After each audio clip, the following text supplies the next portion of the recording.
আরজিকর কাণ্ডে বিচার চেয়ে এবার পথে নামলেন কলকাতা হাইকোর্টের আইনজীবীরা। হাইকোর্ট চত্বরে পথে প্ল্যাকার্ড হাতে বিচার চাই এই স্লোগানে হাঁটলেন আইনজীবীরা।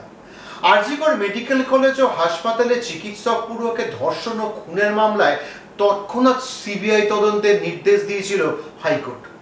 সিবিআই হত্যাকাণ্ডের পুরো দায়িত্ব নেয় ও তদন্ত চালাতে থাকে। রাখি বন্ধনে আরজিকর কাণ্ডে বিচার চেয়ে মানববন্ধন করে কলকাতা মেডিকেল কলেজের পড়ুয়ারা।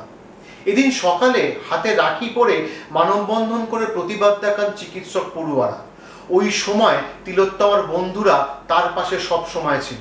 তারা সেই দিন থেকে আজ পর্যন্ত প্রায় 1 বছর জুনিয়র ডক্টরস ফোরামের সদস্যরা সারাক্ষণ রাজপথেই ছিল, এখনো আছে। সব রকম অন্যায় অবিচারের বিরুদ্ধে তারা রুখে দাঁড়ালো।